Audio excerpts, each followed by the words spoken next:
मेरा ख्याल है वक्त के बदलावों के मद्देनजर भ्रष्टाचार पे भी हमें एक चैप्टर रखना चाहिए।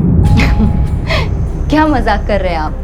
हर मीटिंग में आप इसी बात की रट लगाए रहते हैं। मैं कोई मजाक नहीं कर रहा हूँ, आई एम सीरियस। हमारे सिलेबस में कुछ तो ऐसा हो जो हमारे वक्त रिलेवेंट हो। और क्या होगा इस चैप्टर में? करप्शन कैसे किया जाता है, इसका मेथड क्या है? क्या बच्चों को भ्रष्टाचार करना सिखाना है? अरे साहब, करप्शन की हमारे एजुकेशन में रेलेवेंसी क्या है? आप एक बात बताइए, हमारे सिलेबस में जो अभी हिस्ट्री के चैप्टर्स हैं उनकी रिलेवेंस क्या है?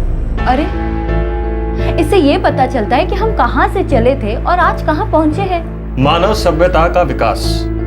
कम ऑन, हम आपकी हिस्ट्री क्लास नहीं लेना चाहते। उसी विकास की जाता जिसकी बात अभी आप कर रहे हैं। उसमें आपको ये जरूरी नहीं लगता कि बच्चे ये भी जाने कि वो आज किस तरह के वक्त से होकर गुजर रहे हैं। मैं कोई करप्शन के मेथड की बात नहीं कर रहा हूँ। मेरा कहना है कि हमारे विकास की यात्रा का करप्शन कैसे आज एक कितना बड़ा मुद्दा हो गया। हर बात पर हमारे वक्त के घोटाले और स्कैम का जिक्र चलाता है। इन्हें कैसे हम नकार सकते हैं? तो इससे क्या सीख मिलती है? यही कि यही हमारा वे ऑफ लाइफ है। तो बच्चों, इसके लिए तैयार रहो और अपनी कमर कस लो, राइट? नहीं, लेकिन इसे जान के फायदा जरूर होगा। जैसे कि ब्रिटिश रूल के बारे में जानने से हमारी आजादी का पता चलता है आजादी की कीमत का, ताकि हम उसे संजो के रख सकें, उसकी कद्र करें और उसके प्रति अपनी जिम्मेदारी को समझें। आप कहना क्या चाहते हैं? क्या पॉइंट है आपका? यही कि जो शिक्षा हम दे रहे हैं और जो आज की हकीकत है, उसमें जमीन और आसमान का फासला है। तो आपके हिसाब से करप्शन के एक चैप्टर से यह फासला मिट सकता है? क्या वाहियात ख्याल है, रिडिकुलस। करप्शन पे एक चैप्टर, ये करके हम चाह क्या रहे हैं? ऐसा पाठ पढ़ा के हम बच्चों को किस चीज के लिए इंस्पायर कर रहे हैं? जिंदगी का पाठ है। हमारे आसपास क्या गलत हो रहा है उसे जानने का पाठ है, और उसे ठीक कैसे करना है उनके तरीकों का पाठ है। आपको क्या लगता है, गलत हरकतों की कहानियों से कुछ सीखा जा सकता है? लालच, ग्रीड के किस्सों से कुछ सीखा जा सकता है? बहुत कुछ सीखा जा सकता है, बहुत कुछ समझा जा सकता है कि कैसे इसने हमारे मूल्यों और वैल्यूज को उधेड़ के ही रख दिया, कैसे इसने हमारे अंदर की सच्चाई को धीरे धीरे खत्म करना शुरू कर दिया। ये एक बदलाव हो सकता है। हम एक ऐसी पीढ़ी को तैयार कर सकते हैं जो इस बीमारी और इस बुराई से नफरत करती है, क्योंकि हमें भविष्य के लिए एक आशावादी और एक पॉजिटिव नजरिए को जिंदा रखना। ठीक है, आपके सुझाव, आपके तर्क नोट किए जा चुके हैं, लेकिन मेरे ख्याल से हमारी एजुकेशन सिस्टम को इसकी अच्छाइयों के भरोसे छोड़ देना चाहिए। कम से कम हमारा एजुकेशन सिस्टम तो स्कैम और करप्शन से आजाद ही रहे तो अच्छा है। आपको लगता है कि ये इन सबसे आजाद है?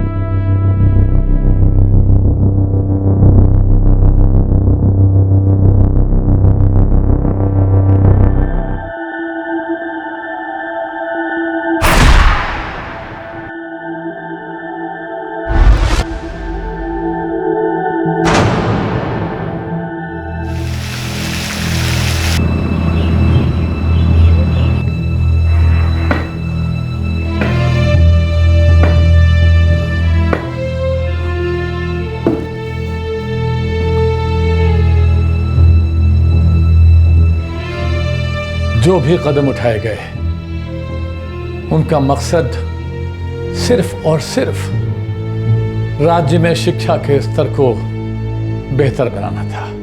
और जो मेरे ऊपर ये आरोप लगे हैं वो मेरे विरोधियों का एक बहुत बड़ा षड्यंत्र है मेरे खिलाफ। इसलिए मेरी अदालत से दरख्वास्त है कि कोई भी फैसला करने से पहले मेरे इस पक्ष को ध्यान में रखा जाए। अदालत इस बारे में विचार करेगी।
आप राकेश मोहन हैं? Yes sir. कोर्ट को बताएं कि आप इस रिट के जरिए क्या कहना चाहते हैं। सर, ये सारे बंडल्स प्राइमरी स्कूल टीचर्स की भर्ती के रिजल्ट्स हैं जो मैनिपुलेटेड हैं और फर्जी हैं। सरकार की ओर से मुझे 2200 टीचर्स की रिक्रूटमेंट के मैनिपुलेटेड और फर्जी रिजल्ट्स दिए गए और उन्हें अनाउंस करने के लिए कहा गया, लेकिन सर मैंने ऐसा नहीं किया और उन्हें सेफ कस्टडी में रखा। सही रिजल्ट्स दिसंबर 99 में ही तय हो चुके थे जो मेरी ऑफिस की अलमारी में बंद थे। मुझसे पहले जो डायरेक्टर थे उन्होंने उसे सील बंद कर दिया था। 16 सितंबर 2000 को मैंने उसे खोला और उन्हीं रिजल्ट्स को डिक्लेयर किया था sir.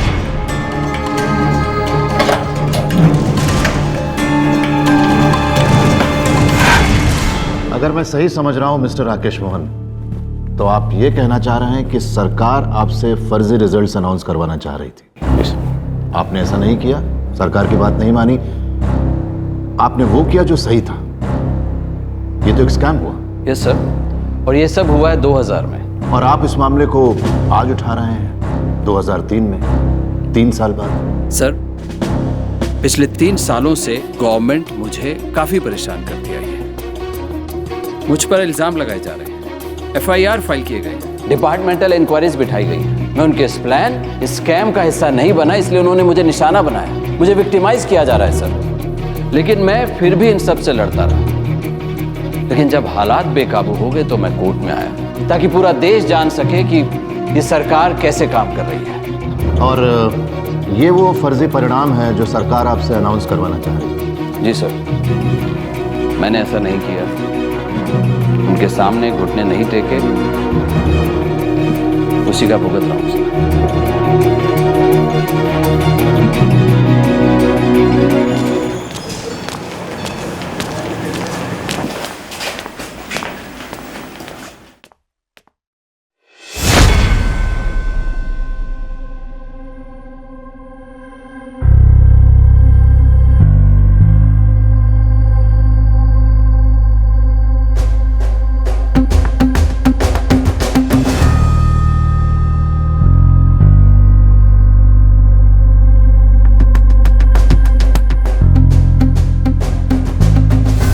Rakesh Mohan, director of primary education, जिनका कहना है कि उन पे राज्य के 22 जिलों में 2200 टीचर्स की रिक्रूटमेंट की मैनिपुलेटेड फेक लिस्ट रिलीज करने का दबाव डाला गया, जो कि उसने नहीं किया। और उसने अलमारी में सील्ड सही रिजल्ट्स को 16 सितंबर 2000 को रिलीज कर दिया। और इसीलिए राकेश मोहन को विक्टिमाइज किया जा रहा है। इस केस को ठीक से समझने के लिए हमें राकेश मोहन से मिलना पड़ेगा।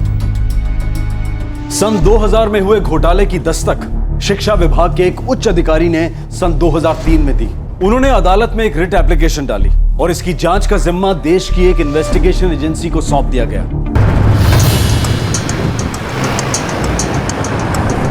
सर, राकेश मोहन के खिलाफ स्टेट के सेक्टर पुलिस स्टेशन में FIR दर्ज है।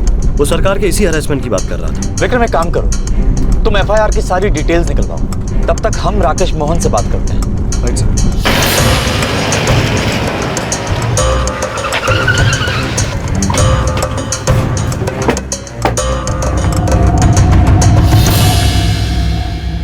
मैंने जुलाई 2000 को डायरेक्टर ऑफ प्राइमरी एजुकेशन के तौर पर ज्वाइन किया था। मिस्टर मोहन, ये जो फर्जी लिस्ट है जिसे आपने अदालत में पेश किया है, ये लिस्ट सरकार ने आपको कब दी? सितंबर 2000 में सरकार ने फर्जी रिजल्ट्स को तैयार किया था। अब सही रिजल्ट्स मेरे ऑफिस की अलमारी में सील बंद थे, तो 16 सितंबर 2000 को मैंने सही सील बंद रिजल्ट्स को डायरेक्टरेट ऑफ प्राइमरी एजुकेशन के ऑफिसर्स और 4 जिला अधिकारियों की मौजूदगी में खोला था।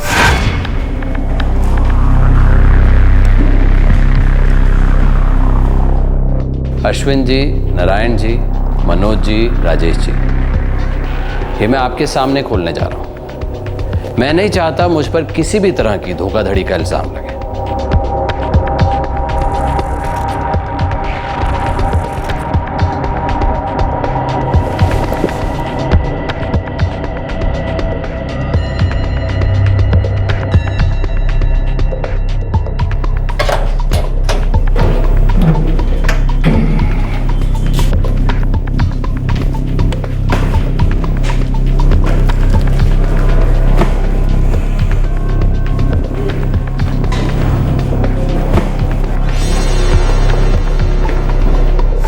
वही वो सही रिजल्ट थे जो हमने स्टेट इलेक्ट्रॉनिक डिपार्टमेंट को अनाउंस करने के लिए भेजा था और 3 अक्टूबर 2000 को अखबार में छप गए थे। मिस्टर राकेश, जब आपने रिजल्ट्स को खोला उस समय आपके अलावा वहां और कौन कौन मौजूद था? डायरेक्टोरेट ऑफ प्राइमरी एजुकेशन के सुपरिटेंडेंट देवेंद्र सिंह, मेरे सेक्रेटरी मुकेश शास्त्री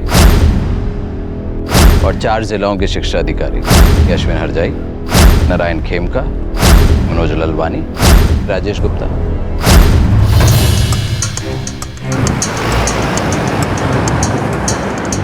वो फर्जी लिस्ट जिसे राकेश मोहन ने अदालत में पेश किया है, चलो हम उसे ए लिस्ट कहते हैं, और उसके मुताबिक जो जेन्युइन लिस्ट है उसे हम बी लिस्ट कहेंगे, जो अलमारी में सील बंद थी और जिसे राकेश मोहन ने 16 सितंबर 2000 को बाहर निकाला और रिलीज किया। इसका मतलब यह है कि अब हमें बी लिस्ट को हासिल करना है। सर, वो डायरेक्टरेट ऑफ प्राइमरी एजुकेशन के पास होनी चाहिए। मिल रहा है, काम करो, वहां फोन करके इन्फॉर्म कर दो कि हमारे हैं, लेकिन हाँ, हमारे आने की वजह मत बताओ। Sir,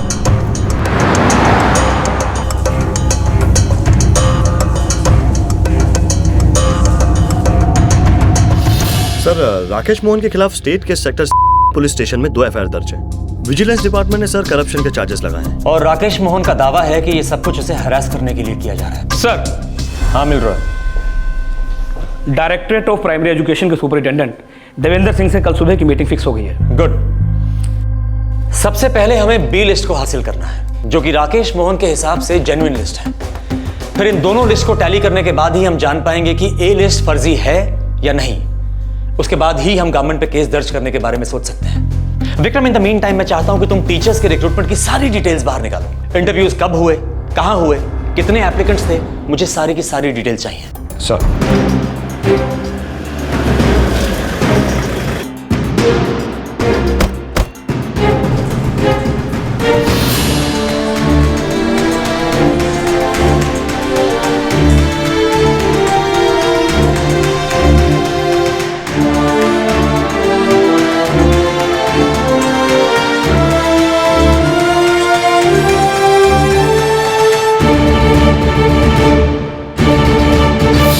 yes sir, teachers recruitment के रिजल्ट्स 3 अक्टूबर 2000 को अखबारों में अनाउंस किए गए थे। 2200 टीचर्स। जी। फिर उन रिजल्ट्स को जुलाई 2000 में सील बंद कर दिया गया और 16 सितंबर 2000 को सील बंद अलमारी को खोला गया और लिस्ट रिलीज कर दी गई।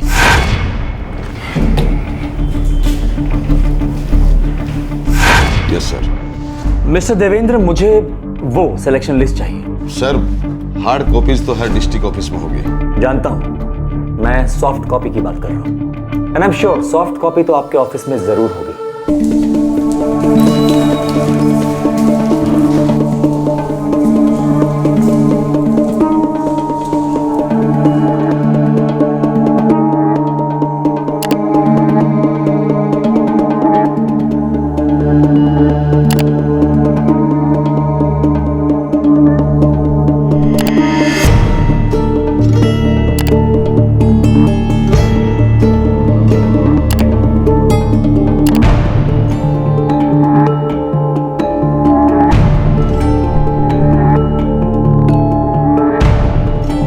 मिस्टर देवेंद्र, इस हार्ड डिस्क को हमें अपनी कस्टडी में लेना होगा। क्यों सर?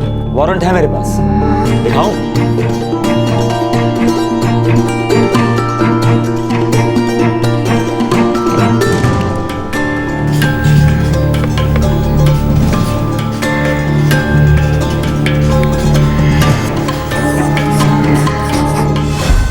मिल रहा है, इसे एनालिसिस के लिए एफएसएल भेज दो। Yes sir. Sir, directorate of primary education ने प्राइमरी स्कूल टीचर्स की रिक्रूटमेंट नवंबर 1999 में अनाउंस की थी, अखबारों में इश्तिहार के जरिए।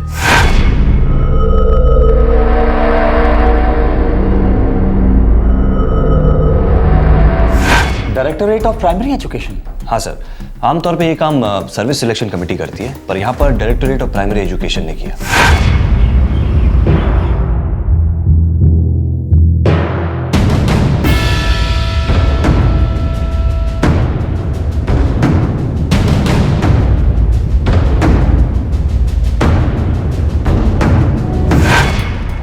सर ये हाई लेवल डिसीजन था जो सितंबर 1999 में लिया गया था।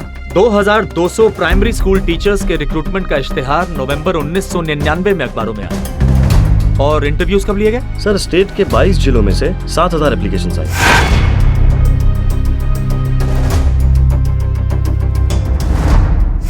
और सर इंटरव्यू दिसंबर 1999 के पहले और दूसरे हफ्ते में लिए गए और सर तीसरे हफ्ते तक रिजल्ट तैयार थे।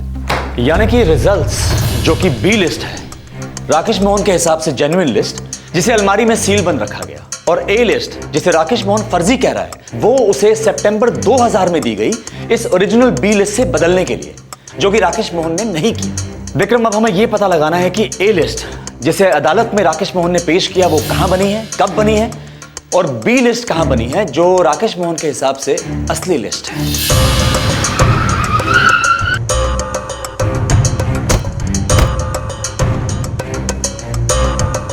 मिस्टर मोहन, ए लिस्ट यानी कि फर्जी लिस्ट आपको किसने दी?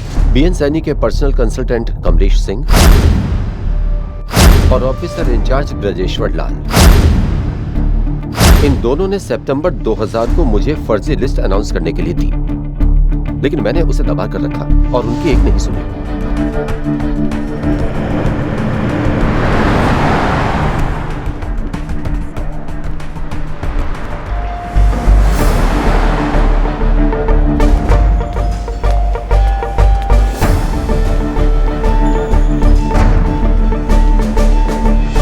राकेश मोहन झूठ बोल रहा है। विजिलेंस डिपार्टमेंट ने उस पर केस किया तो खुद को बचाने के चक्कर में सरकार पे कीचड़ उछाल रहा है। अदालत और आप लोगों को गुमराह कर रहा है, जिसे आप लोग ए लिस्ट कह रहे हैं, जो राकेश मोहन ने अदालत में पेश की है, ऐसी कोई लिस्ट बनी ही नहीं।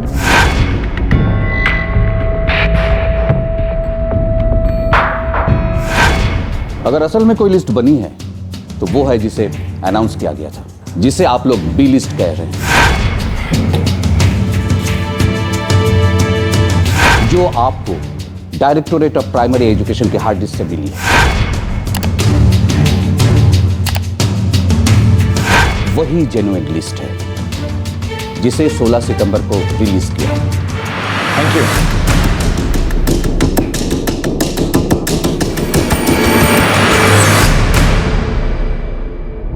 सबसे बड़ा सवाल यह उठ रहा था कि क्या सच में कोई ए लिस्ट बनी थी?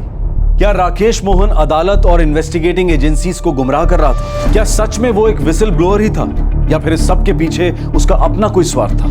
अब ए लिस्ट सही है या बी, ये तो दोनों को टैली करने के बाद ही पता चलेगा। राइट सर, जो फेक लिस्ट है उसमें जरूर कुछ ऐसा है जो उसे पहले से अलग करता हो, या उनके बीच कोई ऐसा फर्क होगा जो तुरंत पकड़ में आएगा। राइट।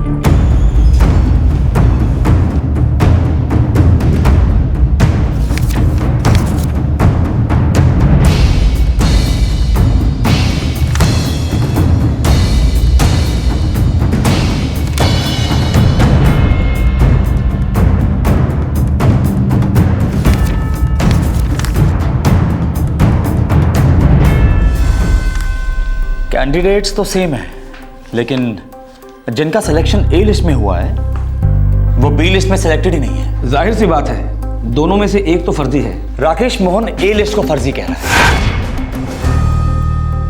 ब्रजेश्वर और कमलेश कह रहे हैं कि ऐसी कोई लिस्ट बनी ही नहीं, लेकिन राकेश मोहन और बाकी सब उसी लिस्ट को असली कह रहे हैं जिसे राकेश मोहन ने अनाउंस किया।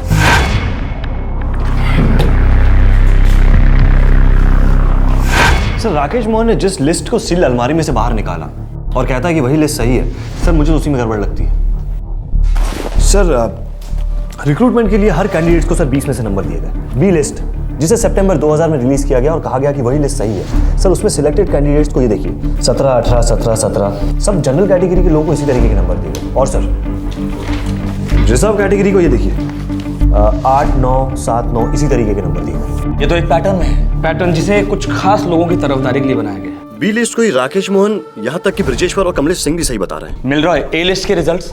सर यहाँ कैंडिडेट्स के मार्क्स काफी नॉर्मल है। सर ये देखिए 5, 7, फिर 11, 11 से फिर 14, फिर ये 6, 8, 4, 13 और इसी तरह आगे भी है। अब यहाँ कोई पैटर्न नहीं है। इंटरव्यू में जिस तरह नेचुरली मार्क्स दिए जाते हैं ये बिल्कुल वैसा ही है। सर मुझे तो ऐसा लगता है कि ये राकेश मोहन हमें बना रहा है, ए को फर्जी कह के और बी को जेन्युइन कह के। सर कोई ना कोई मकसद जरूर छुपा है। मकसद तो है। अब यह पता लगाना बहुत जरूरी है कि ए और बी लिस्ट कब कब बनी। विक्रम, उसके बाद ही हम इस केस में आगे बढ़ पाएंगे। हेलो, हाँ शमीम। हार्ड डिस्क की लिस्ट को स्कैन किया है। इसे सितंबर 2000 में बनाया गया था और ये बी लिस्ट दिसंबर 1999 में नहीं बनी थी। इसे 13 सितंबर 2000 को SLL कंप्यूटर्स में बनाया गया था, माइक्रोसॉफ्ट ऑफिस 2000 में। Thanks sir. SLL कंप्यूटर ने बी लिस्ट बनाई थी और सितंबर 2000 में, ना कि दिसंबर 99 में। Are you sure?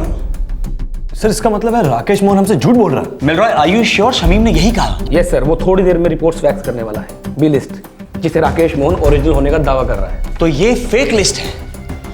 I see. तो राकेश मोहन हमें गुमराह करने की कोशिश कर रहा है। विक्रम, पता करो कि कहां है ये SLL कंप्यूटर्स। सर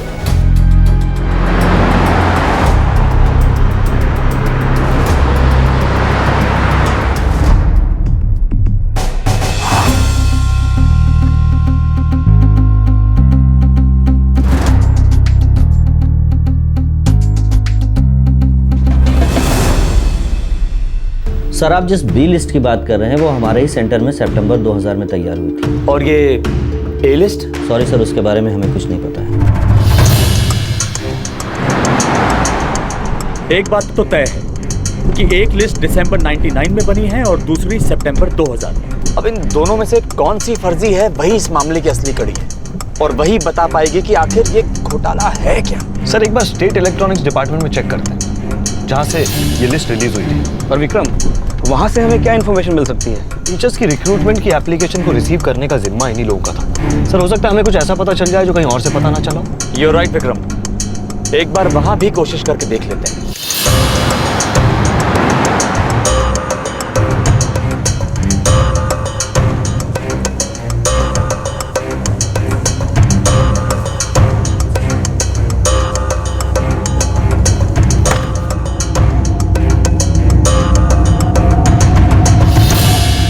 हमें लिस्ट 17 सितंबर 2000 को मिली। हमने उसे कंपाइल किया और 3 अक्टूबर 2000 को न्यूज़पेपर में पब्लिश करा दिया। ये देखिए, ये उस लिस्ट का गेट पास। हमारे ऑफिस में कुछ भी सामान आता जाता है उसका गेट पास बनाया जाता है। मिस्टर प्रीतम, दिसंबर 99 में जब एप्लीकेशंस आई थी तब आप ही के डिपार्टमेंट ने एंट्री फॉर्म्स को कलेक्ट भी किया था और सॉर्ट आउट भी किया था। Am I right? Right sir. इस समय हमारे पास रिजल्ट्स की 2 लिस्ट हैं, ए और बी। ए लिस्ट, जिसे इस समय के director of primary education mister Rakesh Mohan ने अदालत में इस दावे के साथ पेश किया है कि वो लिस्ट फेक है, फर्जी है और वो लिस्ट उन्हें सरकार ने दी थी घोटाला करवाने के मकसद से। राकेश मोहन का यह भी कहना है कि उन्होंने सरकार की बात नहीं मानी और अपनी अलमारी में सील बंद जेन्युइन लिस्ट, बी लिस्ट, उसे उन्होंने 16 सितंबर 2000 को रिलीज किया और आपको भेजा। और आपको उल्टा लगता है, ए लिस्ट जेन्युइन है और बी फेक। हमें लग रहा है कि यह बहुत बड़ा रैकेट है। बी लिस्ट, जिसे राकेश मोहन जेन्युइन और दिसंबर 1999 का बना हुआ कह रहे हैं, फॉरेंसिक एविडेंस के मुताबिक वो सितंबर 2000 की बनी हुई है। अब हम ये जानना चाहते हैं कि ए लिस्ट कब बनी थी। देखिए, ए लिस्ट कब बनी इसका तो मुझे नहीं पता, लेकिन मुझे शक जरूर था कि 16 सितंबर 2000 को खुले बी लिस्ट से पहले भी एक लिस्ट और थी। और mister Pritam, directorate of primary education के सुपरिंटेंडेंट मिस्टर देवेंद्र सिंह ने 25 अगस्त 2000 को सारे कैंडिडेट्स के फॉर्म्स निकलवाए थे।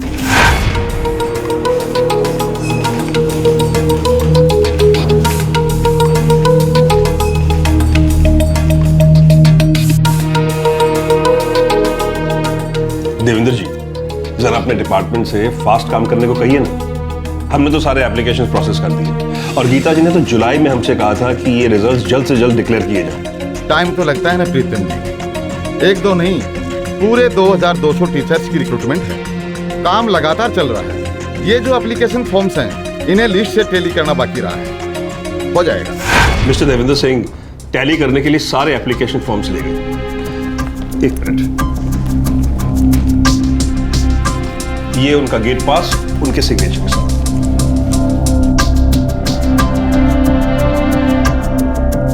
सर 25 अगस्त 2000 को देवेंद्र सिंह लिस्ट के साथ टैली करने के लिए एप्लीकेशन फॉर्म लेके गया था। सर इसका मतलब है 16 सितंबर 2000 से पहले कोई लिस्ट थी जो एग्जिस्ट करती है। सर ये ए लिस्ट हो सकती है, जेन्युइन लिस्ट। मिस्टर प्रीतम, गीता जी कौन है? गीता सिकल वो राकेश मोहन जी से पहले डायरेक्टर थे।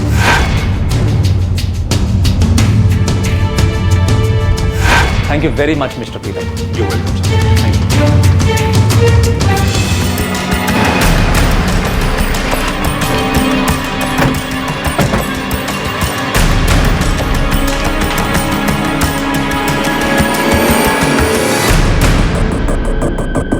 मुझे सच में कुछ नहीं पता। लेकिन हमारा ये मानना है कि ए लिस्ट ही जेन्युइन लिस्ट थी और अलमारी में भी ए लिस्ट ही सील बंद थी, जिसे बहुत ही चतुराई के साथ बी लिस्ट के साथ बदल दिया गया।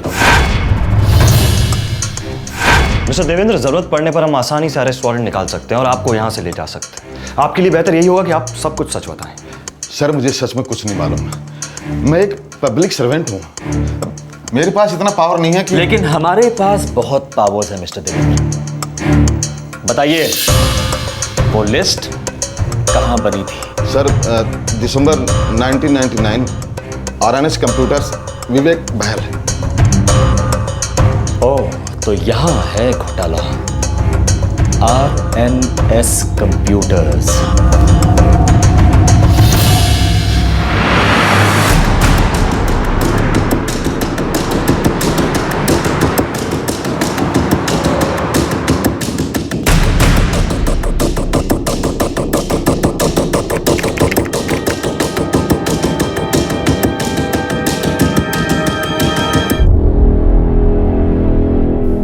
आप जिस लिस्ट की बात कर रहे हैं, ये हमारे सेंटर में दिसंबर 1999 में बनी थी। कौन सी डेट को? एक मिनट। 27 दिसंबर 1999 को हमने इस ए लिस्ट को कंपाइल किया और उसके बाद में Manohar Pandey, director of primary education के ऑफिस में भेज दिया। ये मिस्टर मनोहर पांडे, ये गीता सिकंद से पहले के डायरेक्टर थे, राइट? जी हाँ सर। मिस्टर बहल, फोरेंसिक एनालिसिस के लिए मुझे आपकी हार्ड डिस्क को अपनी कस्टडी में लेना होगा। अब हमारे पास पुख्ता सबूत है कि राकेश मोहन झूठ बोल रहा है। ए लिस्ट ही जेन्युइन है और बी फर्जी। लेकिन एक बात मेरी समझ में नहीं आती कि राकेश मोहन ऐसा कर क्यों रहा है। सर, मनोहर पांडे से कल मिल सकते हैं उसके घर पर। विक्रम, एक काम करो, इस मनोहर पांडे का सारा बैकग्राउंड बाहर निकालो। सर, ये मनोहर पांडे अप्रैल 2000 तक डायरेक्टर ऑफ प्राइमरी एजुकेशन थे। उसके बाद उनका तबादला हो गया और इस बीच गीता सिकंद डायरेक्टर थी। सर, मनोहर पांडे का सर्विस रिकॉर्ड बेदाग है, अनकॉम्प्रोमाइजिंग और इनकरप्टेबल सर। अब मुझे यकीन होता जा रहा है विक्रम, ए लिस्ट ही जेन्युइन लिस्ट है।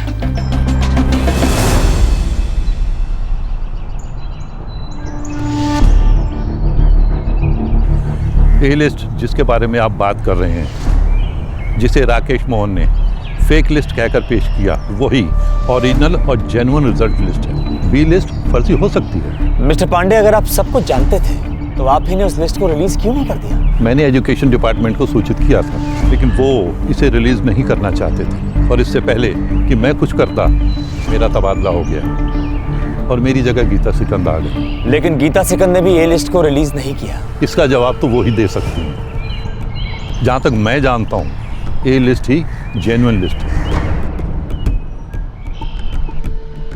डिपार्टमेंट का एक डायरेक्टर मनोहर पांडे ए लिस्ट को रिलीज करना चाहता है, लेकिन उसका ट्रांसफर करवा दिया जाता है। उसके बाद उसकी जगह गीता सिकंद पद संभालती हैं, लेकिन ए लिस्ट फिर भी रिलीज नहीं होती। उसके बाद एक तीसरा डायरेक्टर राकेश मोहन पद संभालता है और एक नई ही लिस्ट रिलीज करता है, बी लिस्ट। और फिर 3 साल के बाद वो आके ये कहता है कि ए लिस्ट फर्जी है, जो गवर्नमेंट ने उसको दी थी रिलीज करने के लिए, लेकिन उसने ऐसा नहीं किया। जबकि बाकी सभी अधिकारी एक ही बात कह रहे हैं कि ऐसी कोई लिस्ट थी ही नहीं। सर, दाल में कुछ काला? नहीं मिल रहा है, यहाँ तो पूरी की पूरी दाल ही काली है।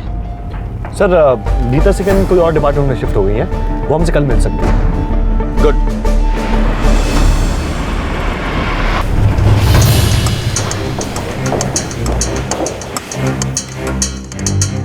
जी हाँ, मैंने अप्रैल 2000 में मिस्टर मनोहर पांडे के बाद पद संभाला और जुलाई 2000 में मुझे रिलीव कर दिया गया। अप्रैल से जुलाई 2000 यानी कि 4 महीने।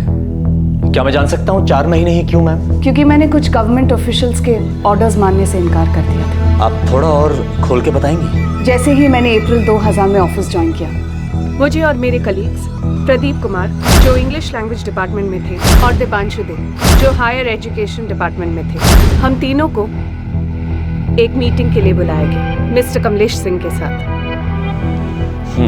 और किस बारे में थी ये meeting?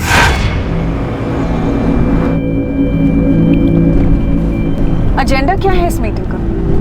No idea. Personal consultant ने बुलाई है मीटिंग।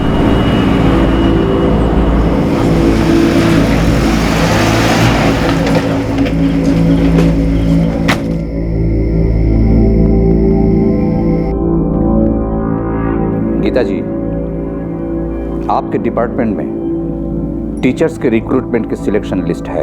जी हाँ, 2200 टीचर्स सिलेक्ट की गई थी। वो लिस्ट है हमारे पास। दरअसल सरकार उस लिस्ट से नाखुश है। मैं कुछ समझी नहीं। वो लिस्ट तो 22 जिलों की डिस्ट्रिक्ट कमिटीज ने इंटरव्यूज के बाद तैयार की थी।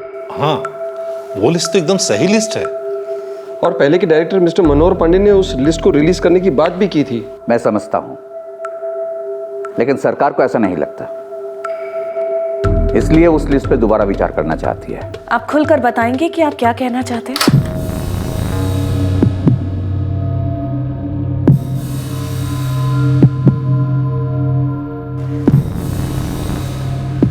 गीता जी, प्रदीप जी, दिवांशु जी, आप लोग सीनियर ऑफिसर हो।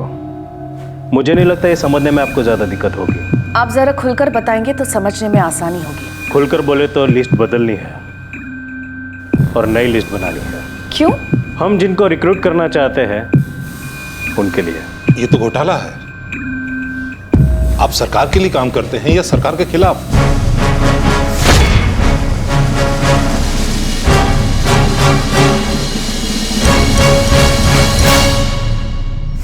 उसके बाद जो भी हुआ, हमने जो भी देखा और सुना, मैं आपको सब सच सच बता सकती हूँ।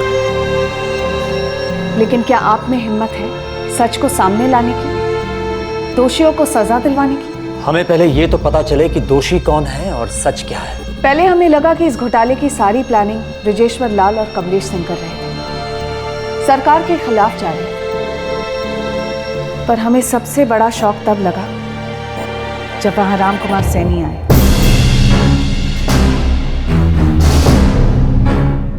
राम कुमार सैनी, बीएन सैनी का भतीजा?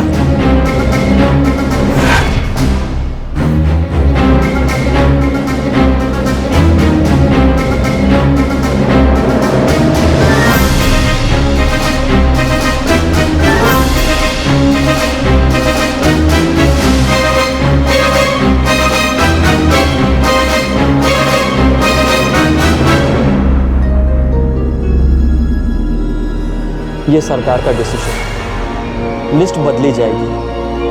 अभी जो आप लोगों के पास लिस्ट है उसके बदले एक नई लिस्ट तैयार कीजिए। लेकिन ये ऑफिशियल लिस्ट है।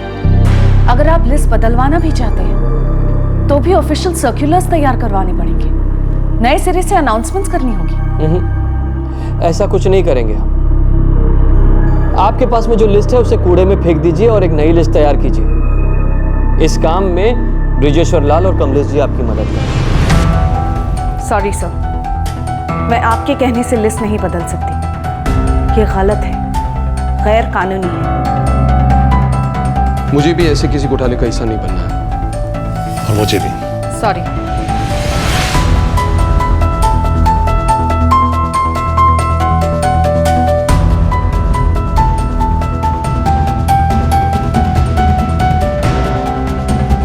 Ram Kumar Saini, member of parliament, Shri BN Saini का भतीजा, वो लिस्ट बदलना चाहता था। पर जाहिर सी बात है, सरकार की रजामंदी के बिना तो ये मुमकिन नहीं था। इसका मतलब ए लिस्ट जिसे राकेश मोहन ने अदालत में इस दावे के साथ पेश किया कि वो फर्जी है, दरअसल वही जेन्युइन लिस्ट है। जी हाँ, I am quite sure.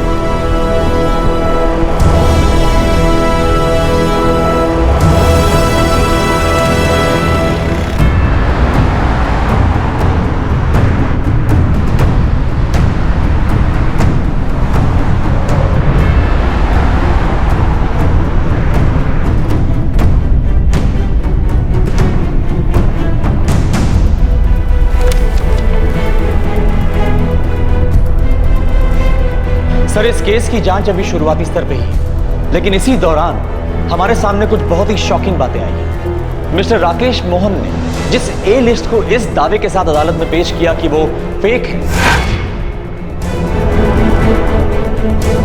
Sir दरअसल वही लिस्ट ओरिजिनल है और हमें पूरा शक है कि जिस बी लिस्ट को वो जेन्युइन कह रहे हैं वो लिस्ट फेक है।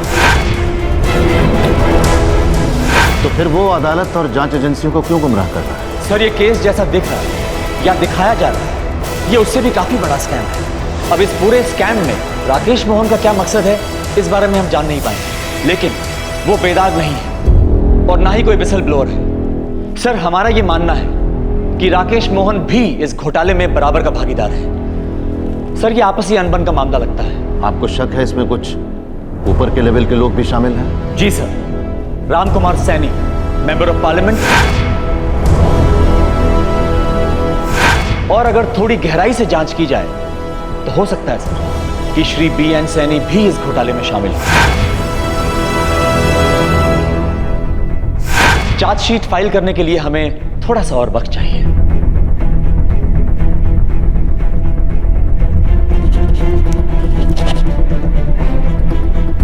आप अपनी जांच को आगे बढ़ा सकते हैं। Thank you sir.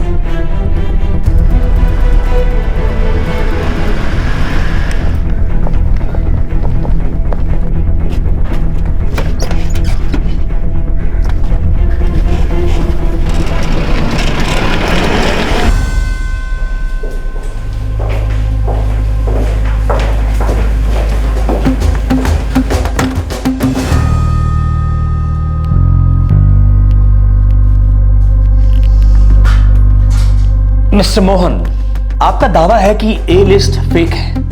एकदम झूठ। बल्कि बी लिस्ट, जिसे आप कब से जेन्युइन कह रहे हैं, वो फेक है, उसके साथ छेड़खानी की गई है। ऐसा हो ही नहीं सकता।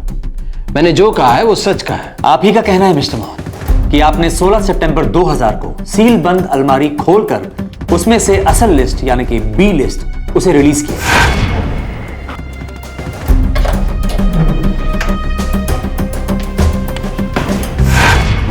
ठीक कह रहा हूं ना? यस। झूठ मिस्टर मोहन। सील बंद अलमारी जिसे आपके डायरेक्टर बनने से पहले गीता सिकंद ऑलरेडी सील कर चुकी थी।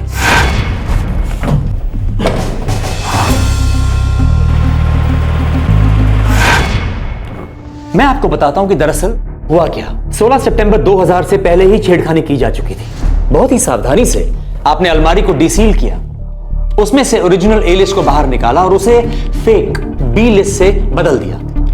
फिर सबके सामने आपने दोबारा डीसील करने का नाटक किया और उस फेक बी लिस्ट को आपने न्यूज़पेपर में रिलीज कर दिया। No nonsense.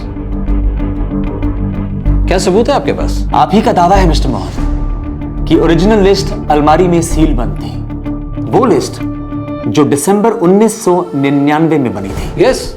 रिजल्ट्स मेरे ज्वाइन करने से पहले ही बन चुके थे। आपके ज्वाइन करने से काफी पहले रिजल्ट्स बन चुके थे और सील भी हो चुके थे। वो रिजल्ट, वो ए लिस्ट जिसे दिसंबर 1999 में RNS कंप्यूटर्स ने कंपाइल किया था, जिसे बहुत ही सावधानी से आपने सितंबर 2000 में बी लिस्ट जो कि फेक है उससे बदल दिया, जिसे SLL कंप्यूटर्स ने सितंबर 2000 में बनाया था। आपने अदालत के सामने सफेद झूठ बोला मिस्टर मोहन। आप भी उसी सांठगांठ का हिस्सा है मिस्टर मोहन जो इस लिस्ट को बदलने में इंटरेस्टेड थे। जाहिर सी बात है 2200 टीचर्स। आपसे पहले यही काम गीता सिकंद से भी करने के लिए कहा गया था। उन्हें रिश्वत पेश की गई थी। जब उन्होंने मना किया तो उनका तबादला करवा दिया गया और फिर आपको बुलाया गया वही काम करने के लिए जो अब तक नहीं हुआ था। डोंट वरी मिस्टर मोहन, हमारे पास बहुत सारे सबूत हैं। जी हाँ, मैंने ट्रांसफर की मांग की क्योंकि मैं वो नहीं कर सकती थी जो वो चाहते थे। ब्रिजेश्वर लाल, कमलेश सिंह और राम कुमार सैनी से मिलने के अगले ही दिन मुझे रिश्वत ऑफर की गई। सॉरी सर, मैं आपके कहने से लिस्ट नहीं बदल सकती। ये गलत है, गैर कानूनी है। मुझे भी ऐसे किसी घोटाले का हिस्सा नहीं बनना है। और मुझे भी। सॉरी।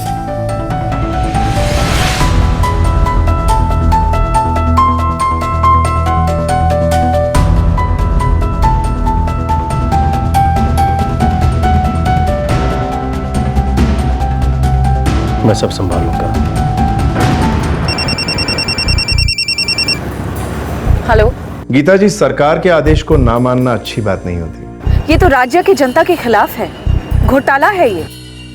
मैं किसी घोटाले का हिस्सा नहीं बनना चाहती। देखिए गीता जी, बहुत पैसा है। चलिए मैं आपको सीधा ऑफर देता हूं, 4%। जरा सोचिए, हिसाब लगाइए। लेकिन मैं अपने जमीर को नहीं बेच सकती। मैंने डिटेल में इस रिक्रूटमेंट स्कीम को समझा है और पता चला कि इसकी तो शुरुआत ही घोटाले के इरादे से की गई थी। आई एम सॉरी, लेकिन मैं इसका हिस्सा नहीं बनना चाहती। गीता जी, मैं आपसे एक बात जानना चाहता हूं जो कब से मुझे परेशान कर रही है। जहां तक मेरी नॉलेज है, टीचर्स के रिक्रूटमेंट की जिम्मेदारी सर्विस सिलेक्शन कमेटी के पास होती है, लेकिन इस मामले में यह जिम्मेदारी डायरेक्टोरेट ऑफ प्राइमरी एजुकेशन को क्यों दे दी गई? कॉन्स्पिरेसी की शुरुआत तो यहीं से हुई, सितंबर 1999 से, जब रिक्रूटमेंट को डायरेक्टोरेट ऑफ प्राइमरी एजुकेशन के हवाले कर दिया गया।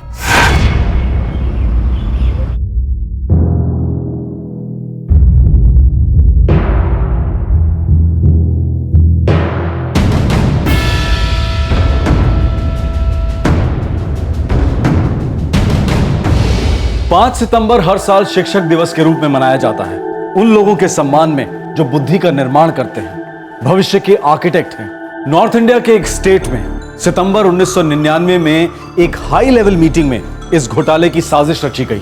हम सबको जनता के हितों का ध्यान रखना है, हमारे विचारों में कितना भी अंतर क्यों ना हो। मैं ये बात दावे के साथ कह सकता हूं कि हमारे राज्य में टीचर्स की बहुत कमी है। मुझे आशा है कि आप सब हमारी इस बात से सहमत होंगे। राज्य के 22 डिस्ट्रिक्ट्स में करीब 2200 टीचर्स की कमी है। मेरा यह मानना है कि जो संस्थान अभी तक सरकारी स्कूलों के टीचर्स की नियुक्ति करता आया है, वो इतनी भारी संख्या में टीचर्स की नियुक्ति करने में असमर्थ रहेगा और टीचर्स की नियुक्ति में विलंब ना हो। इसलिए मेरा सुझाव है कि इस पूरे प्रोसेस को डिसेंट्रलाइज करके डिस्ट्रिक्ट हेडक्वार्टर को सौंप देना चाहिए। हर एक डिस्ट्रिक्ट कमेटी उम्मीदवारों को छांटेगी, इंटरव्यू करेगी और उनमें से सिलेक्ट करेगी। हमारा प्रस्ताव है कि प्राइमरी स्कूल टीचर्स के रिक्रूटमेंट को व्यवहारिक तौर पे डायरेक्टोरेट ऑफ प्राइमरी एजुकेशन के अधीन किया जाए, जिससे कि सरकारी स्कूलों में 5वीं कक्षा तक की टीचर्स की कमी जल्द से जल्द पूरी की जा सके। यह बेहतर और प्रभावशाली शासन की तरफ एक और कदम होगा। इस प्रस्ताव को हमारा समर्थन प्राप्त है। आप लोगों को क्या कहना है?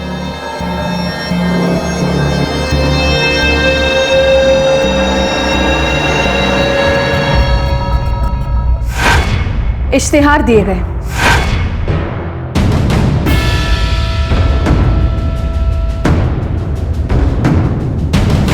दिसंबर 1999 के पहले और दूसरे हफ्ते में इंटरव्यूज हुए।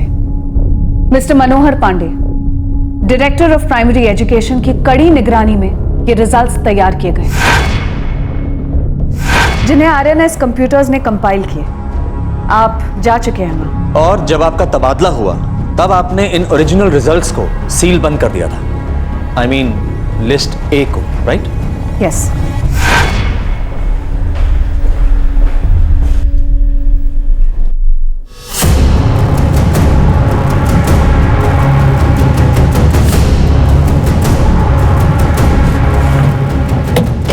देवेंद्र जी, 5 मीटर का एक लाल कपड़ा मंगवाइए। जी मैडम।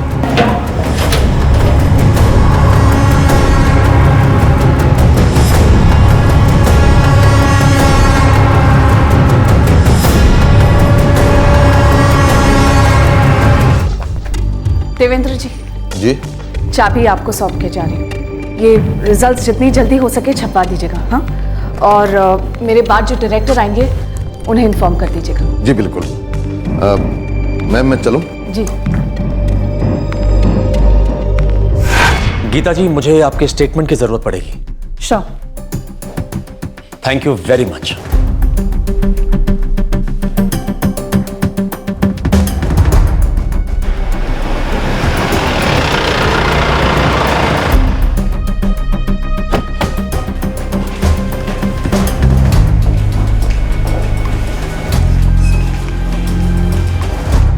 सर, मैं तो डायरेक्टरेट एक छोटा सा कर्मचारी हूँ। बहुत से डायरेक्टर्स आते जाते हैं। हमारा काम तो सीनियर्स के आदेश का पालन करना है। तो फिर बताइए मिस्टर देवेंद्र, कौन कौन से आदेशों का पालन किया? मिस्टर मोहन, आपने ओरिजिनल ए लिस्ट की फेरबदल में कोई कसर नहीं छोड़ी। धोखा हुआ आपको, गुमराह किया किसी ने। देखते हैं आप हमें कब तक धोखा दे सकते हैं।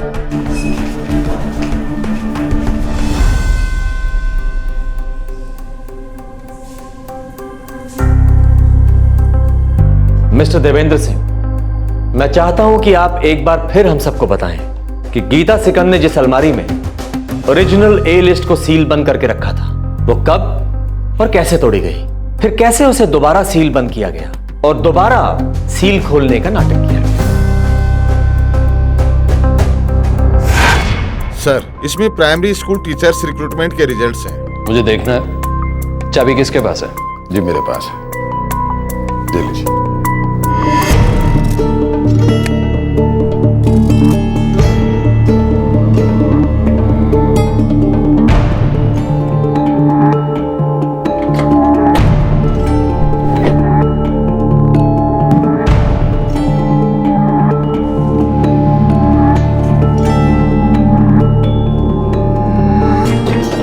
देवेंद्र, मुकेश, बंडल्स को लेके स्टेट गेस्ट हाउस जाओ और मेरा इंतजार करो। हमें नए कैंडिडेट की लिस्ट से टैली करना। Alright sir.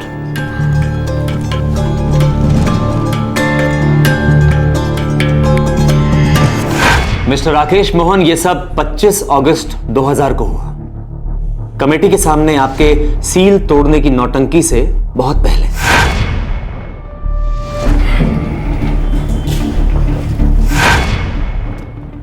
Mister Rakesh Mohan, मैं चाहता हूं कि आप ही सब कुछ समझा दें। ऑनेस्टली इसी सारे स्कैम को तो मैं देश की जनता के सामने लाना चाहता था। ऑनेस्टली मुझे लगता है कि आप भी इस स्कैम में बराबर के भागीदार हैं। इसीलिए मुझे आपसे ऑनेस्ट जवाब चाहिए।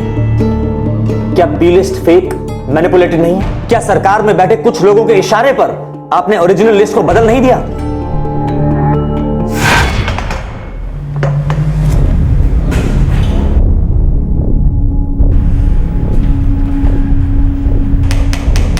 मैंने जुलाई 2000 को डायरेक्टर ऑफ प्राइमरी एजुकेशन का पद संभाला। ज्वाइन करते ही मेरी पहली मीटिंग श्री B.N. सैनी से हुई।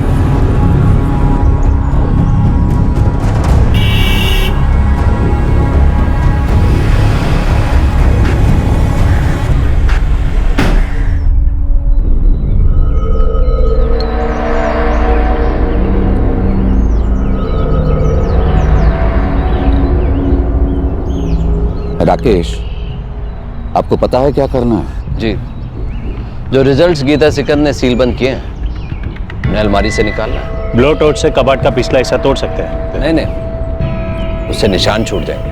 तो फिर आप क्या सजेस्ट करते हैं? मैं सावधानी से सील खोलूंगा और फिर वापस बंद कर दूंगा, किसी को पता नहीं चलेगा। रिजल्ट्स बदलना मत भूलना।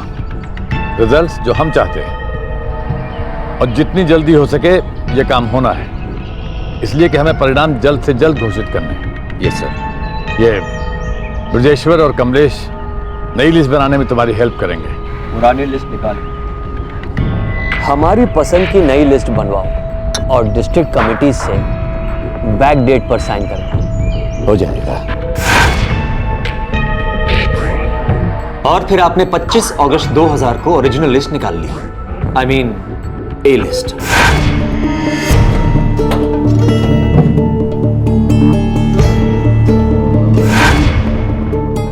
फिर आपने फेक रिजल्ट्स यानी कि बी लिस्ट को सील कर दिया। जी।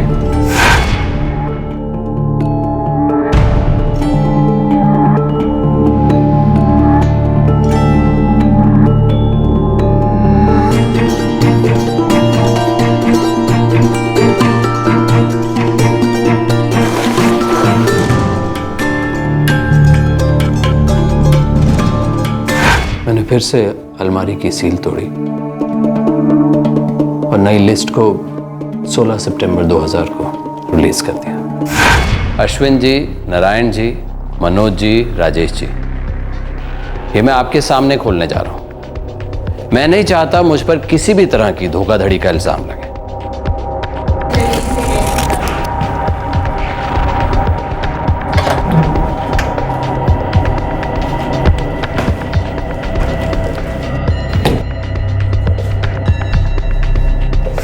मिस्टर मोहन, लिस्ट फेक थी, इसके बारे में देवेंद्र सिंह और मुकेश शास्त्री को तो पहले से ही मालूम था। पर क्या बाकी के डिस्ट्रिक्ट कमेटी मेंबर्स जैसे कि अश्विन हरजाई,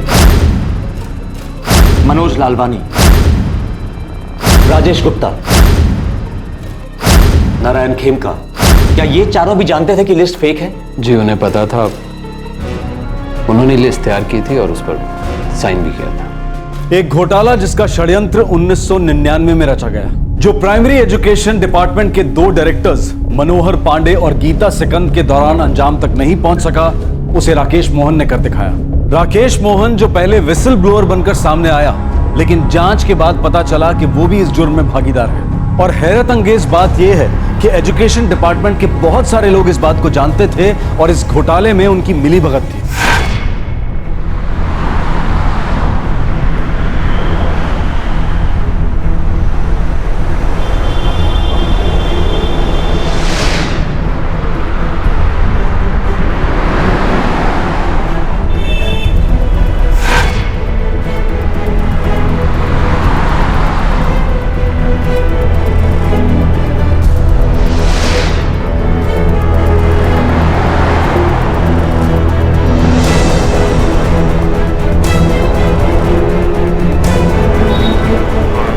मैं क्या कर सकता हूं? ऑर्डर्स ऊपर से आते हैं, गवर्नमेंट से आते हैं। मैं तो डिस्ट्रिक्ट हेड हूं, मुझे दिल्ली बुलाया गया।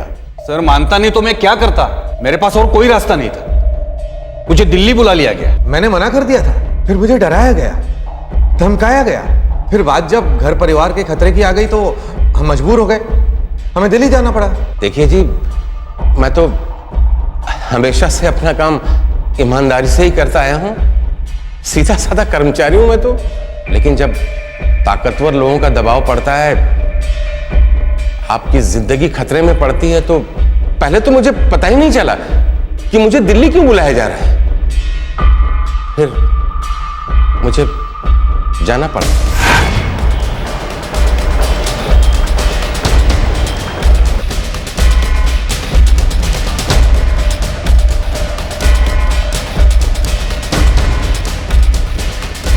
मिस्टर मोहन, 2 सितंबर 2000 दिल्ली के स्टेट गेस्ट हाउस में मीटिंग रखी गई थी। जी।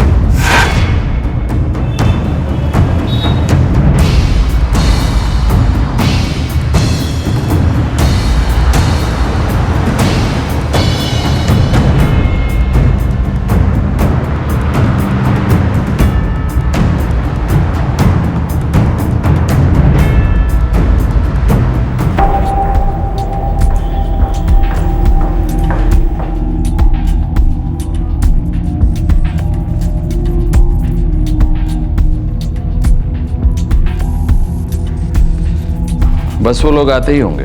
हमें केयरफुली मामले को हैंडल करना होगा। अगर जरूरत पड़ी तो जो करना होगा वो करना होगा।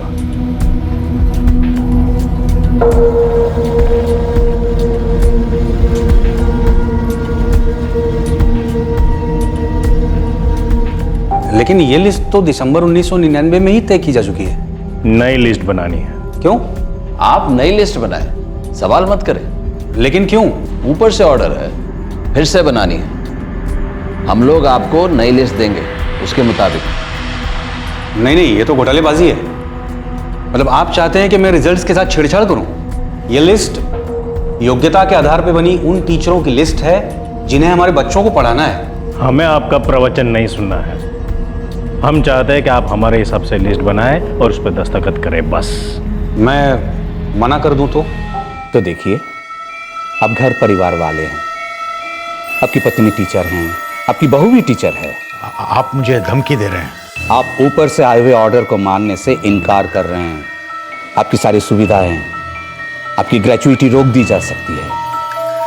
आपका ट्रांसफर किसी अनजाने से इलाके में कर दिया जा सकता है, वो भी तरीके से, नियमों के अंदर। आप अपनी जिंदगी में दुख, दर्द, तकलीफें बढ़ाना चाहते हैं या हमारा साथ देना चाहते हैं, वक्त के साथ चलना चाहते हैं? तो इसका मतलब ऑथोराइज बॉडी से रिक्रूटमेंट को निकालकर जो एजुकेशन मिनिस्ट्री में लाने का खेल खेला गया था, वो इसी घोटाले को अंजाम देने के लिए किया गया। अब जो भी सोचना चाहें सोचें, सोच सकते हैं, लेकिन करने के लिए आपके पास एक ही चीज है, लिस्ट बदलें और साइन करें। अब यूं फालतू में कोई किसी परिवार को नुकसान तो नहीं पहुंचाएगा ना? नहीं, आप इस ईमानदारी और सच्चाई के बोझ से अपने आप को परेशान मत कीजिए। देखिए, कोई भी टीचर आए, बच्चों को पढ़ाएंगे तो वही चीज, इससे बच्चों की जिंदगी में कोई फर्क नहीं पड़ने वाला। लेकिन हाँ, अगर आप इस बात को मानने से इनकार कर दें तो आपकी जिंदगी में फर्क पड़ेगा। आपकी जिंदगी का ये जो खूबसूरत बगीचा है वो उजड़ के बंजर जमीन बनने में ज्यादा देर नहीं लगेगी।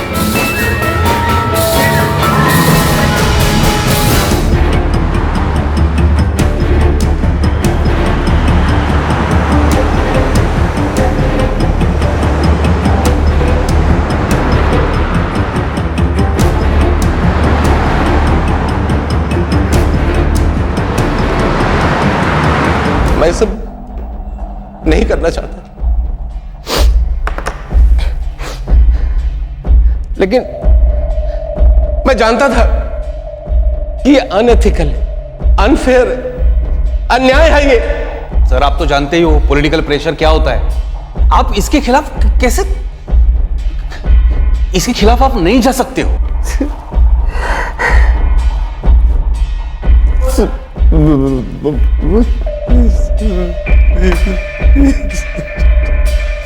मिस्टर मोहन, आप अदालत में गलत आरोप के साथ पेश हुए। आपने ओरिजिनल लिस्ट यानी कि ए लिस्ट के फेक होने का दावा किया।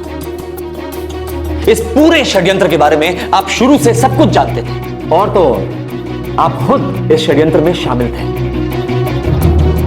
आपको क्या लगा था मिस्टर मोहन कि ये बी लिस्ट, फेक लिस्ट, आप जिसके जेन्युइन होने का शुरू से दावा कर रहे हैं, ये हमारी नजरों से चूक जाएगी? लानत है आप पे मिस्टर मोहन, और सब पे जो इसमें इन्वॉल्व है। आप लोगों ने एक बहुत ही संगीन जुर्म किया है। और मिस्टर मोहन, ये है हर जिले की वैकेंसी लिस्ट।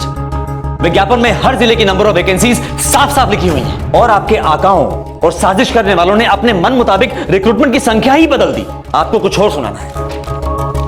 ये देखिए, district 1 number of vacancies 161, number of appointments सिर्फ 96। District 2 number of vacancies 210, number of appointments 171।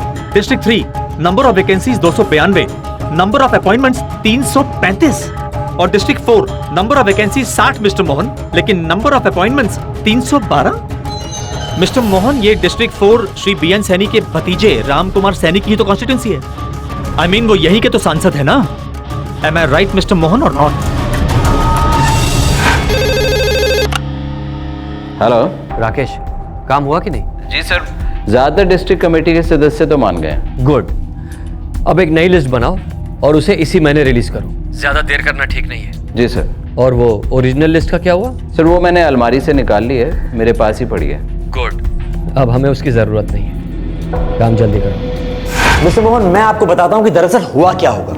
हुआ दरअसल ये कि आपकी सरकार से अनबन हो गई, क्योंकि विजिलेंस डिपार्टमेंट ने जो भ्रष्टाचार के आरोप आप पे लगाए, उसमें सरकार ने आपका बचाव नहीं किया। दूध में से मक्खी की तरह निकाल के आपको फेंक दिया मिस्टर मोहन। फिर आपने सोचा कि अब क्या किया जाए, इसीलिए आपके पास जो ओरिजिनल ए लिस्ट पड़ी थी, आपने उसे कोर्ट में पेश कर दिया ताकि आप उसे फेक साबित कर सकें और सरकार से बदला ले सकें। मैं सच को सामने लाना चाहता हूं। नहीं मिस्टर मोहन, आप सच को छुपाना चाहते थे, अपने कुकर्म छुपाना चाहते थे, अपने आप को बचाना चाहते थे मिस्टर मोहन। आप कोई जनता के लिए लड़ने वाले विसल ब्लोअर नहीं है मिस्टर मोहन। आपने जो कुछ किया अपने मकसद को छुपाने के लिए किया। नतीजा क्या हुआ? आपका भी भांडा फूटा और आपकी सरकार का भी। जांच सन 2003 में शुरू हुई और इन्वेस्टिगेशन एजेंसी 2008 तक जांच करती रही और राज्य के हर जिले में घोटाले के छोटे से छोटे पहलू को खोजती रही। और फिर 2008 में एक विशेष अदालत में चार्जशीट दायर की गई।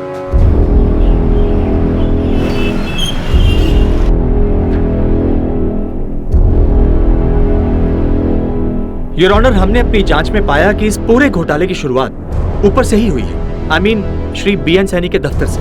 उन्हीं के भतीजे श्री राम कुमार सैनी, उनके पर्सनल कंसल्टेंट, ऑफिस इंचार्ज समेत तकरीबन 40 अधिकारियों के खिलाफ हमने अपनी चार्जशीट में आरोप लगाए हैं, जो कि कुछ इस प्रकार है। 120B criminal conspiracy, 420, 467, 468, section 13 subsection 2 with section 13 subsection 1 Prevention of Corruption Act under 1998. That's all, Your Honor.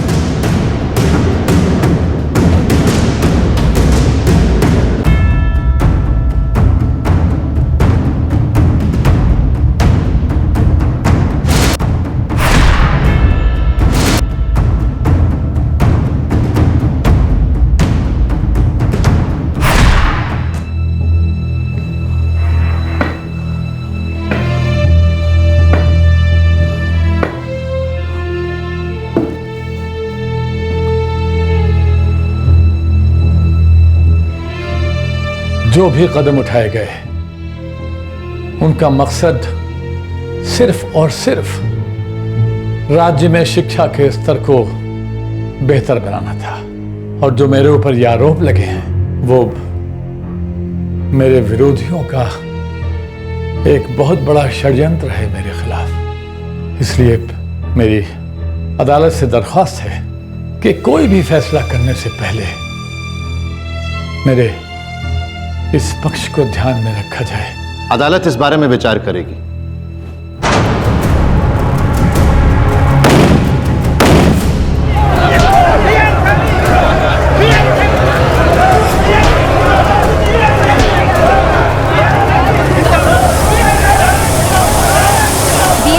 और उनके भतीजे राम कुमार सैनी के समर्थक और उनके पार्टी कार्यकर्ताओं ने अदालत का पूरा रास्ता जाम कर दिया है। ये स्थिति बहुत ही गंभीर बनी हुई है। पुलिस को वाटर कैनन और लाठी चार्ज का भी सहारा लेना पड़ रहा है।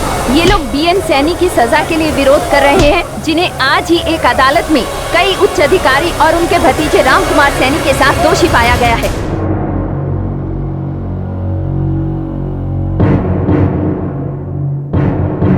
श्री बीएन सैनी, उनके भतीजे राम कुमार सैनी और उनके पर्सनल कंसल्टेंट श्री कमलेश सिंह, इन तीनों के काबिल वकील का कहना है कि इस केस के दायर होने की वजह से इन तीनों के राजनीतिक करियर को बहुत नुकसान पहुंचा है। वकील का आगे कहना है कि इनकी ऐसी बेइज्जती हुई कि ये समाज में मुंह दिखाने के लायक नहीं रहे। इस केस की गंभीरता का इस बात से अंदाजा लगाया जा सकता है कि इसकी साजिश ने इस राज्य के सारे जिलों को अपनी चपेट में ले लिया था। इस केस की गंभीरता और भी बढ़ जाती है क्योंकि हमारा संविधान जो भारत के हर नागरिक को रोजगार के समान अवसरों की गारंटी देता है, उसका इस साजिश में बड़ी बेशर्मी के साथ उल्लंघन हुआ था। और जहां तक श्री राकेश मोहन का ताल्लुक है, ये अपने आप को विसल ब्लोअर कहते हैं, इसलिए इन्होंने सजा में थोड़ी नरमी की दरख्वास्त की।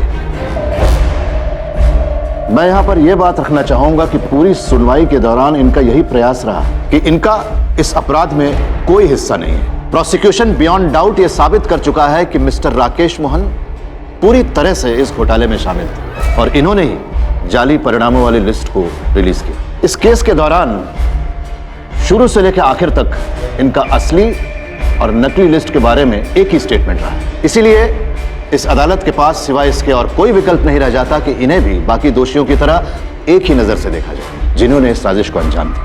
मैं श्री बीएन सैनी और श्री राकेश मोहन को section 13 sub section 2 prevention of corruption act के तहत 7 साल की रिग्रेस इम्प्रिजनमेंट की सजा सुनाता हूं।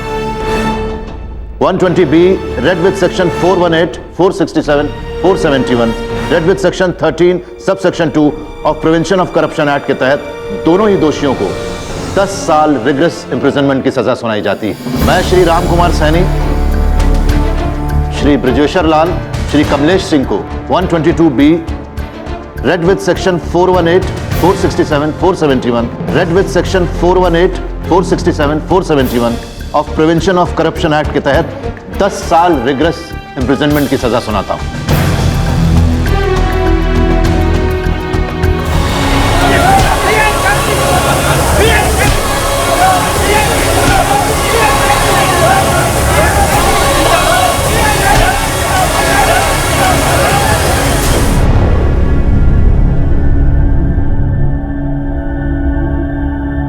पाठशालाएं ज्ञान के मंदिर, शिक्षक ज्ञान के सागर, बुद्धि के रचयिता, भविष्य के निर्माता।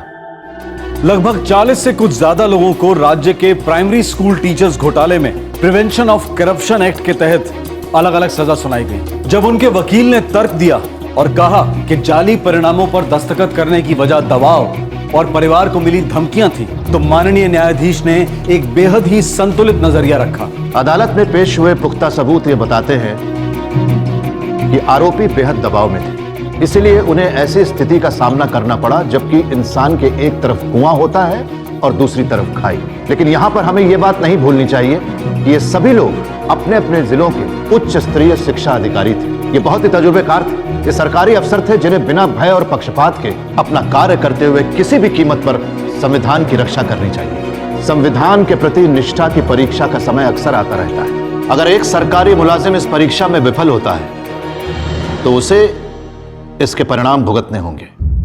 ये एक one of its kind case है जहां एक भूतपूर्व मंत्री को एक विशेष अदालत प्रिवेंशन ऑफ करप्शन एक्ट के तहत दोषी पाती है। फिलहाल इस केस में ऊपरी अदालत में अपील की गई है जिसका फैसला आना अभी बाकी है। लेकिन ये केस जो सबसे खास बात सामने लेकर आया है वो ये है कि इंसाफ होता है। भ्रष्टाचारी कभी छूट नहीं सकता अगर कानून और न्याय व्यवस्था निष्पक्ष रहे, कठोर रहे, बामकसद रहे, जैसा कि इस केस में रही। इस फैसले ने कई सवाल भी खड़े किए, जैसे कि इस जाली लिस्ट से अपॉइंटेड टीचर्स का क्या किया जाए। क्या उन्हें हटाकर नए इंटरव्यूज कराए जाएं और नए टीचर्स बहाल हों?